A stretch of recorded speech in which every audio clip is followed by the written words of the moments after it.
Hey guys, Mark Hall here from Casting Crowns, and I want to invite you guys to join me in my favorite book of the Bible, James. Maybe it's the dyslexia, maybe it's the ADD, but 2.5 pages. I like James. The guy says it and lands the plane. I don't know who this Psalm guy is, but he needs to talk to James. You know what I'm saying? So check this out. In James chapter 1, we're going to look at verse 22. It says, "But be doers of the word and not hearers only, deceiving yourselves." That's a weird thing to think about, deceiving yourself. Be a doer and not just a hearer, deceiving yourselves. So if all we are is hearers, we could be fooling ourselves. We could be getting around it so much that we think it's in us, and it's just on us, right? Let's keep reading. "For if anyone is a hearer of the word and not a doer, he's like a man who looks intently at his natural face in a mirror. For he looks at himself and goes away and at once forgets what he looks like." That's kind of weird to think about, isn't it? Man, when I was in high school, I've always been an artsy type. So I did a lot of drawing in high school. That's actually what I thought I was going to go into. And then God zapped me and made me a youth pastor. But what I would do is I would draw a lot of portraits, right?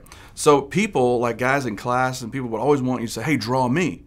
And man, after a while, I quit. You know, I wasn't awesome, but I was decent. But I found that you can't draw somebody. Because when they look at it, they go, "No, that doesn't look like me. My eyes aren't that close together. My nose isn't that big. My head's not that square," you know? Because you can argue with a drawing all day long. But have you ever got in front of your mirror and said, "Nah, that's not me. I don't look like that. My nose is way thinner. I don't have that second chin. I'm really slim. You know, I look great." Forget what the mirror says. I'm out of here. As crazy as that sounds, that's what God's talking about right here. He says the Word of God is a mirror, and you can't argue with a mirror. All the mirror tells you is the truth, right? Now, if all we get from God is what a pastor says, we can figure out a way to tell that pastor, "I don't think I agree with your interpretation. I don't think you even know my name. You know, you're kind of snotty when I see you in the hall, so I don't really have to listen to what you say." Isn't that amazing how we can do that?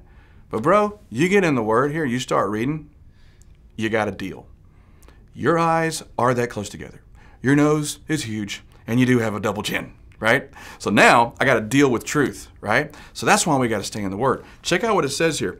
It says, "But the one who looks into the perfect law, the law of liberty," that's pretty cool. Law of liberty.